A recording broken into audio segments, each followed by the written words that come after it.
A multitude of weapons brought to cover events a long way from just pen and paper. But the passion for words stays the same. 19 years ago, a few months after I faxed my application to be a student correspondent for this paper, my first assignment arrived in the mail. Yes, just like an acceptance letter from Hogwarts. The only thing missing was Hagrid barreling through our door. The assignment?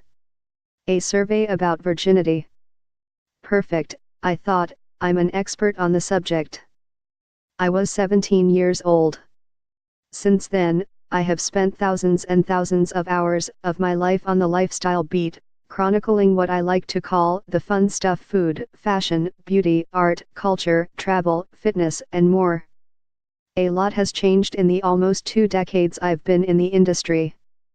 In the early days, a lot of press releases came through fax, and invitations to events landed in our little pigeonholes. When I started getting invites via text message, I remember feeling surprised by the impropriety of it.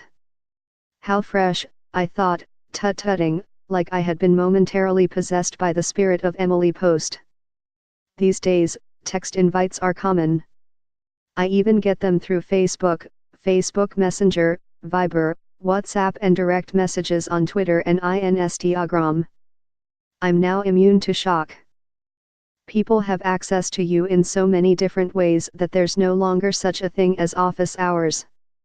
I have messages coming at me from all directions at all hours of the day, even in the middle of the night.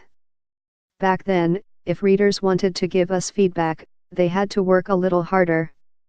They had to write letters, seal them in envelopes and mail them. Or they had to find our email address so they could reach out to us. And they did, for all kinds of reasons, good and bad. I remember a lady who got so mad at me for writing about a spa's chocolate scrub treatment. Ang daming nagugutom sa mundo, she wrote, her words dripping with vitriol, tapos I kapanyapahid mo lang ang chocolate sa katawan mo. The multimedia author after a day of multimedia deliverables. Flooded several years ago, I wrote a piece, "The next person who asks me when I'm getting married will get punched in the face," which elicited a lot of response from readers. The web version of the story was flooded with comments, including many mean ones, that friends actually called me to warn me against reading them. I appreciated their concern, but the truth is, when your work involves you laying yourself bare to be judged by everyone who reads you, you develop thick skin. These days, they can just tap away on their phones to let us know what they think. It cannot be denied the internet and social media have changed our world. Has it made life easier or harder? I've been asked many times. My answer, both easier because it's connected everyone. Potential interview subjects are just an email or a Facebook message away.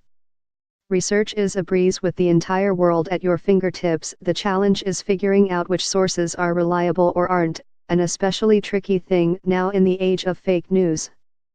But life has become harder, too.